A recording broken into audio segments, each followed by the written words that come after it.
Welcome to I news.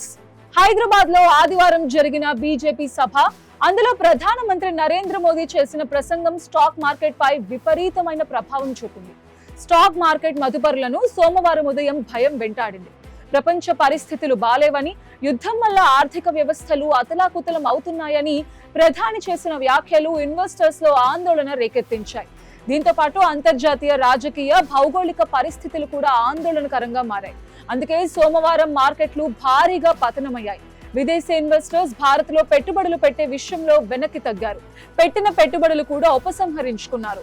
Sensex, Nifty దారుణంగా పడిపోయింది. ఇంతకు హైదరాబాద్ లో మోదీ సభకు స్టాక్ మార్కెట్ కు ఏంటి సంబంధం? Let's watch the story. Hyderabad లో జరిగిన బీజేపీ బహిరంగ సభలో ప్రధాని మోదీ అంతర్జాతీయ ఉద్రిక్తతలు, యుద్ధ ప్రభావం గురించి ప్రత్యేకంగా ప్రస్తావించారు. ఏడాది దాకా ఎవరూ బంగారం కొనుగోలు చేయవద్దని హెచ్చరించారు. పెట్రోల్ వినియోగం బాగా తగ్గించాలని సూచించారు. విదేశీ ప్రాణాలపై ఆచితూచి వ్యవహరించాలని చెప్పారు. ఏకంగా దేశ ప్రధాని నుంచి ఇలాంటి హెచ్చరిక రావడంతో భవిష్యత్తులో ఏదో భారీ ఆర్థిక సంక్షోభం రాబోతోందనే సంకేతాలు మార్కెట్ కు అందాయి. ఈ ప్రభావం సోమవారం ఉదయం మార్కెట్ ఓపెనింగ్స్ లోనే కనిపించింది. ఇన్వెస్టర్లు భయంతో అమ్మకాలకు మొగ్గు చూపారు. ముఖ్యంగా విదేశీ సంస్థాగత ఇన్వెస్టర్లు తమ పెట్టుబడులను భారీగా ఉపసంహరించుకుంటున్నారు. అమెరికాలో వడ్డీ రేట్ల పెరుగుదల సంకేతాలు, అంతర్జాతీయంగా క్రూడ్ ఆయిల్ ధరల పెరుగుదల దీనికి తోడయ్యాయి. సోమవారం ట్రేడింగ్ ముగిసే సమయానికి స్టాక్ మార్కెట్లు భారీ నష్టాలను చవిచూశాయి. సెన్సెక్స్ సుమారు 600 నుండి 800 పాయింట్ల మేర నష్టపోయింది. నిఫ్టీ 200 పాయింట్లకు పైగా కోల్పోయి కీలక మద్దతు ధర కంటే కిందకు పడిపోయింది. ముఖ్యంగా ఐటీ, బ్యాంకింగ్, ఎనర్జీ రంగాల షేర్లు భారీగా దెబ్బతిన్నాయి. భారత మార్కెట్లో అనిశ్చితి నెలకొన్నప్పుడు విదేశీ ఇన్వెస్టర్లు తమ నగదును సురక్షితమైన బాండ్లలోకి మళ్లించడం సహజం.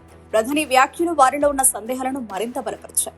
ఫలితంగా మార్కెట్ క్యాపిటలైజేషన్ లక్షల కోట్ల రూపాయలు ఆవిరైపోయింది. అయితే సాధారణంగా స్టాక్ మార్కెట్లు కేవలం ఒక్క ప్రసంగం వల్లనో, ఒక సంఘటనతోనో కుప్పకూలవు.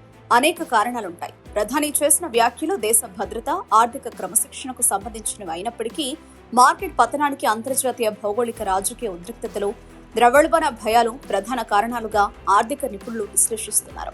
ప్రధాని సూచనలు ప్రజలను అప్రమత్తం చేసేందుకు ఉద్దేశించినవని, కానీ మార్కెట్ దాన్ని ఒక నెగటివ్ సెంటిమెంట్ గా స్వీకరించడం వల్ల ఈ ఒడిదుడుకులు సంభవించాయని షేర్ మార్కెట్ నిపుణులు అభిప్రాయపడుతున్నారు.